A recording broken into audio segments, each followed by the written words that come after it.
새벽은 하나님이 도와주시는 시간입니다. 시편 46편에도 새벽에 하나님이 도우시리로다. 새벽에 홍해가 갈라집니다. 새벽에 예수님을 묻었던 무덤 문이 열린 시간이 바로 새벽입니다. 새벽은 모든 어두움을, 밤새 이 땅을 덮었던 어두움들을 다 물러가게 하는 시간이 바로 새벽 시간입니다. 우리 교회가 늘 새벽을 깨우고 새벽 기도하자. 우리 성도들이 어려운 가운데 가정마다 새벽 제단을 쌓고, 이게 얼마나 귀한 일인지 몰라요. 오늘 새벽 하나님 만나는 시간, 하나님 주 예배하신 은혜를 체험하는 시간, 새벽에 주님의 능력으로 세상을 이겨나가는 시간, 새벽 기도할 때 사단의 모든 세력이 한 길로 왔다가도 일곱 길로 물러갈 줄로 믿습니다. 할렐루야. 우리 교회는 바이블 타임을 통해서 지금 전교인 성경 일독 운동을 하고 있고, 바이블 타임을 따라서 성경 읽으시는 분들은, 통독하시는 분들은 이제 창세기 출애굽기 지나고 2월부터는 레위기를 지금 읽고 계실 것입니다. 성경을 좀 많이 읽으신 분들은 레위기를, 오늘 본문을 한 세 번, 네 번 읽고 이렇게 십독하는 분도 계세요. 이렇게 계속 읽고 그런 분도 계시고. 근데 어떤 분들은 이제 성경 원래 일독해야지 그러면서 창세기 출애굽까지는 재밌게 잘 나갔는데 레위기 보다가 무슨 제사 이게 복잡하고 이게 무슨 피 얘기가 나오고 그러니까 레위기 하다가 또 이제 중단하는 분들이 있고, 그다 새해가 되면 다시 창세기부터 다시 돌아가고 그런 분들이 있는데, 오늘 저는 특별히 왜 레위기가 왜 중요하냐, 레위기가 왜 있어야 되느냐 하는 말씀을 좀 함께 나누면서 은혜를 받으려고 합니다. 이스라엘 백성들이 애굽에서 430년 동안 노예 생활을 하게 되고, 하나님의 은혜로 저들은 출애굽하게 되고, 출애굽하게 됐지만 저들이 도착한 곳은 가나안 땅이 아니라 광야라고 하는, 광야에서 무려 40년의 귀한 많은 세월을 이제 보내게 됩니다. 사실 우리는 광야 그러면 사실 감이 잘 안 잡혀요. 광야가 뭔지. 왜냐, 우리는 여러분 참 우리는 지금 이렇게 비옥한 좋은 땅에 지금 우리가 살고, 물이 있고 비가 자주 오고 눈이 오고 이런 곳에 있지만, 여러분 사막이라고 하는 곳은요, 사막이라고 하는 곳은 여기는 물도 없고 나무도 없고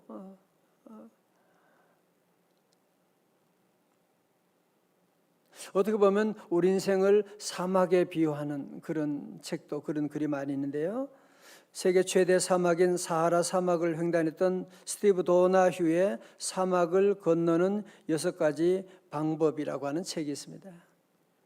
이 책에서는 스티븐 도나휴는 인생을 등산하는 것이 아니라 사막을 건너는 것과 같은 것이 인상이다. 여러분, 등산하게 되면 올라가는 과정이 힘들어요. 올라가면 어때요? 등산해가지고 설악산 꼭대기 올라가서, 대청봉 꼭대기 올라가서 거기에 머물고 집 짓고 그런 사람 누가 있어요? 잠깐 금방 내려오잖아, 그죠? 우리 인생이 그렇지 않잖아요. 여러분들 어디 가서 금방 그렇게 뭐 성공했다고 거기에 머무를 수 있는 것도 아니고, 우리 인생이 가는 뭐 길이 있는 것도 아니고, 이분은 인생을 사막을 건너는 것 같다, 그렇게 비유를 하면서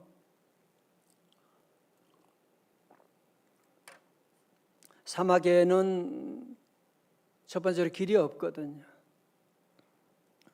사막에 길이 있는 것 같았는데, 지나가는 것 같았는데, 한순간에 바람이 불게 되면 그 길이 다 어느새 그냥 다 없어지게 되고 보이지 않게 되고, 그래서 사막을 안내하는 사람들 가끔 팻말을 붙여놓긴 하지만 그 팻말마저도 또 바람이 불면, 돌풍 불면 다 그것이 어디 다 스며져 버리게 되고 찾을 수가 없게 되고.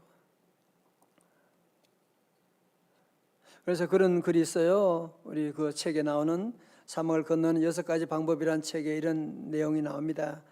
눈앞에서 길을 인도하던 산봉우리가 한없이 펼쳐진 외로운 모래사막으로 변할 때 우리는 사하라 혹은 인생이라 불리는 사막을 건너는 방법을 배우게 된다. 아니, 앞에 산봉우리 있어가지고 그거 보고 갔는데 한순간에 그것이 어디 모래사막으로 다 변해져 버리게 되는. 요즘 우리는 뉴노멀이다, 새로운 기준이다, 그런 얘기를 많이 합니다. 지난날에 했던 것이 오늘은 통하지 않는 거야 지금. 어느새 모래바람이 불어와서 지난날의 과거의 모든 길들을 다 덮어버렸어요. 은택이라는 말이 무슨 말입니까? 이제는 학생들이 학교에도 안 가고 집에서 온라인으로 공부하는 그런 시대가 지금 재택근무. 여러분, 이 해마다 지금 우리는 전혀 다른 새로운 세계로 지금 들어가고 있는 거예요.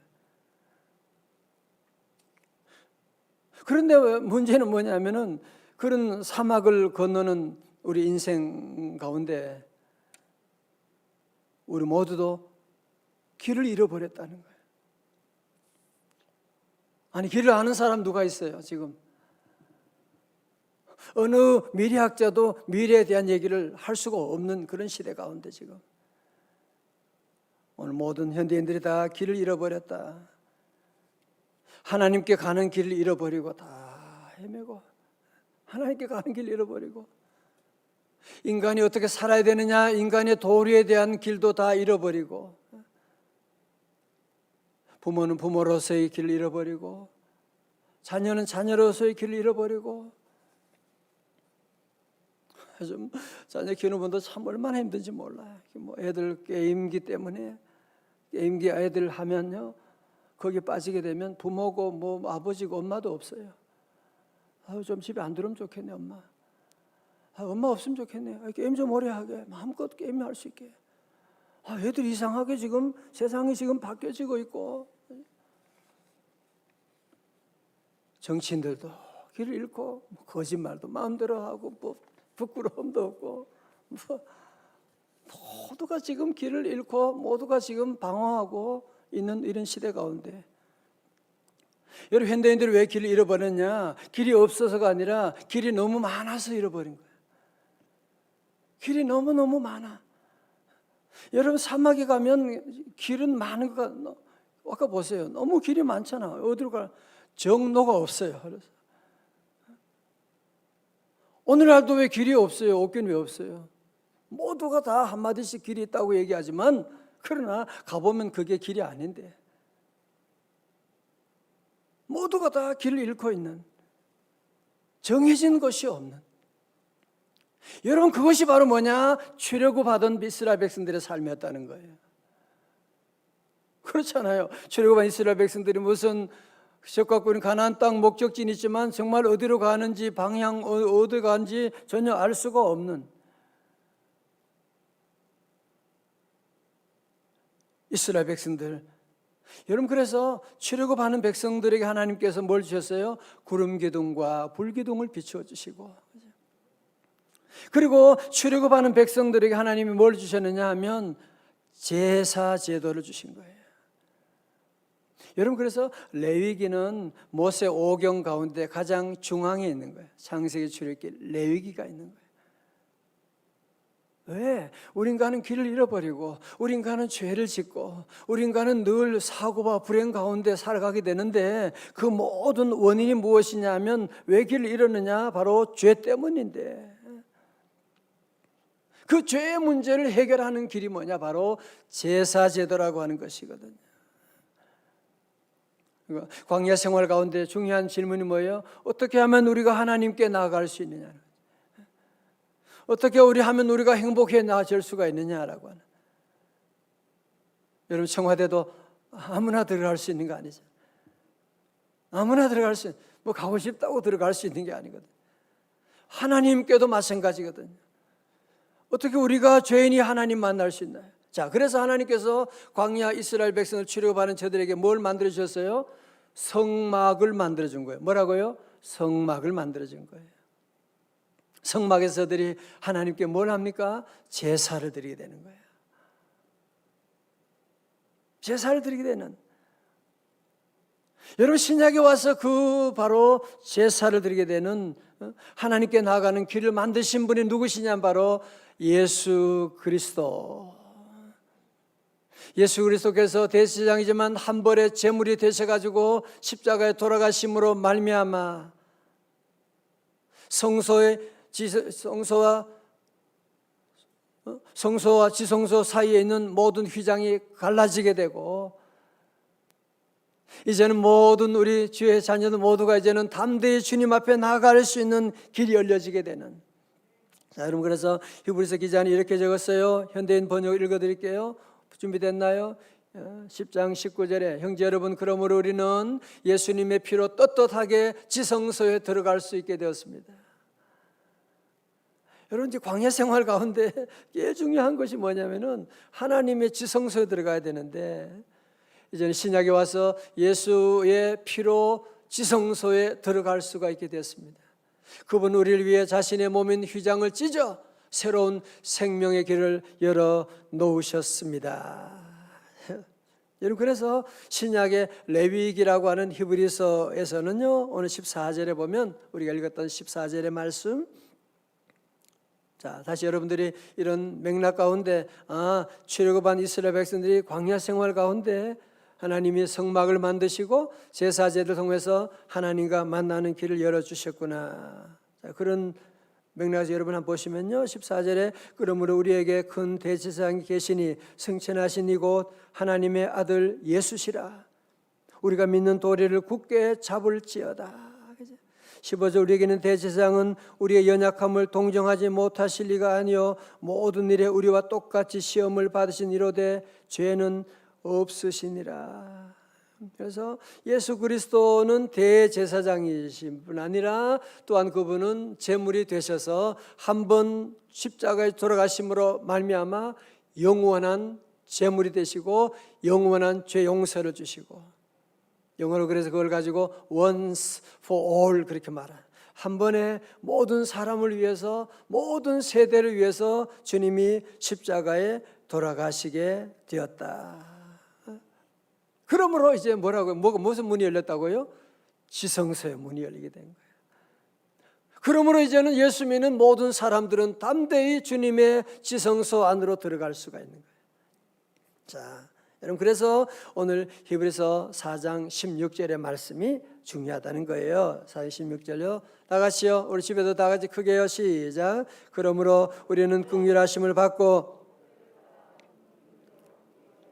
은혜의 보좌 앞에 담대히 나갈 것이니라. 아멘. 할렐루야. 자, 이제 다 보세요. 이제 결론으로 들어갑니다. 그러니까 광야 생활 가운데 우리가 하나님의 은혜를 받아야 되는데 우리 인간이 죄로 말미암아 하나님께 접근할 수가 없잖아요. 아니, 청와대도 아무나 못 들어가는데 아무나 들어갈 수 있는 하나님을 만나는 그 길이 어디 있느냐? 이제 예수 그리스도께서 십자가 돌아가심으로 말미암아 주님이 놓으신 그 구원의 길을 통하여 이제는 은혜의 보좌 앞에 담대히 나아갈 수가 있게 되었다는 거예요. 성도 여러분, 그러므로 예수님의 십자가 보혈로 말미암아 하나님과 우리 사이의 모든 닫혀진 문이 열려지게 된 거예요. 축복의 문이 열렸습니다. 은혜의 문이 열렸습니다. 건강의 문이 열렸습니다. 기도 응답의 문이 열렸습니다. 이제는 하나님과 우리 사이의 모든 문이 다 열려 있기 때문에, 그래서 이제 우리가 할 일이 뭐예요? 하나님이 다 이제 문을 열어주셨는데, 오늘 새벽에도 교회 성전의 문이 열렸는데 우리 성도들이 할 일이 뭐예요? 그 문으로 들어가는 것이. 이제 우리가 할 일은 뭐냐 하면은 때를 따라 돕는 은혜를 얻기 위하여 은혜의 보좌 앞으로 담대히 나갈지니라. 나가게 되는 것이죠. 안진뱅이처럼 사도행전 3장에 나오는 안진뱅이는 성전 미문 앞에서 무려 40년 동안, 소용없어요. 40년 동안 성전 문을 쳐다본다고 무슨 일이 일어나는 거 아니에요. 우리 성도 늘 때를 얻든지 못 얻든지 늘 우리는 은혜 보좌 앞으로, 늘 은혜 보좌 앞으로 왜? 우리는 긍휼하심을 받아야 되니까요. 여러분, 은혜 보좌 앞으로 나가면 첫 번째 주는 복은 뭐냐? 긍휼하심을 늘 받아요. 불쌍히 여기심을 받아요. 우리가 긍휼하심을 받지 않아도 될 사람이 누가 있어요? 늘 우리는 실수가 있고, 늘 우리는 넘어질 때가 있고, 늘 우리는 직분을 받았지만 그 사명을 다 못할 때가 있고, 주님 앞에 나와서 늘 긍휼하심을 늘 받아야 돼요. 주여, 이 죄인을 불쌍히 여겨 주옵소서. 주여, 우리 가정을 불쌍히 여겨 주옵소서. 그죠? 다 우리는 자격이 없지만 늘 불쌍히 여기심을 받아야 돼요. 불쌍히 여겨 주시고. 두 번째, 우리는 은혜 보좌 앞에 가면 뭘 받게 돼요? 때를 따라 돕는 은혜를 받게 되는 거예요. 때를 따라 돕는 은혜를 받게 되는 거예요. 여러분, 긍휼과 은혜는 어떻게 보면 비슷한 것처럼 보이지만 사실은 비슷하긴 비슷해요. 좀 다른 의미예요. 긍휼이라고 하는 것은 마땅히 받아야 될 사람에게 주지 않는 거예요. 마땅히 죄를 지었는데 벌을 받아야 되는데 벌을 받지 않게 하는 거예요. 은혜라고 하는 것은 마땅히 받을 수 없는 자인데 주시는 선물. 나 같은 죄인에게 하나님 나를 자녀 삼으시고, 나를 목사로, 장로로, 안수집사님, 권사님, 집사님, 이런 귀한 직분을 내게 주셨다. 교사의 직분을 주셨다. 그게 바로, 그건 긍휼이라고 말하지 않고 은혜라고 말하는 거예요. 은혜 내려주셨구나. 그래서 우리는 하루하루 살면서 늘 하나님의 은혜가 필요해요. 은혜의 공장이 어디라고요? 은혜의 보좌 앞으로 나가는 거예요. 지성소 앞으로 우리는 들어가는 거예요. 특별히 은혜 보좌 앞으로 담대히 나갈 것이니라. 영어 성경은 더 강하게 Let us then approach. 이건 우리가 approach 해야 되는 거예요. Let us then approach 하는. 저는 그 자동문이 처음 생겼을 때, 옛날에 요즘은 늘어나지만 자동문이 생길 때 너무너무 신기해가지고, 여러분도 아마 그런 경험 있으시죠? 처음 생겼을 때 자동문 앞에 싹 가보면 문이 어떻게 알고 내가 언제를 알고 어서 들어오세요 하고 문이 싹 열리는 거예요. 너무너무 재밌어가지고 장난친 적이 있는데, 여러분, 우리가 하나님 앞에 나오면 하나님의 은혜 보좌의 문이 샥 열리게 되는 거예요. 오늘 여러분이 모두 주님 앞에 나온 성도들 축복의 문이 열리는 줄로 믿습니다. 주님 앞에 나가요. 그래서 우리 성도들은 어떻게 하든지 때를 못 얻든지 늘 우리는 은혜의 보좌 앞에 나아갈지니라고 말씀했기 때문에 늘 기도의 자리를 늘 만들고, 말씀 듣는 자리를 만들고, 주님의 늘 은혜 보좌 앞에 나가서 늘 주님의 십자가를 늘 붙잡고 나가고 몸부림치셔야 돼요. 왜? 자, 보세요. 왜 그러냐?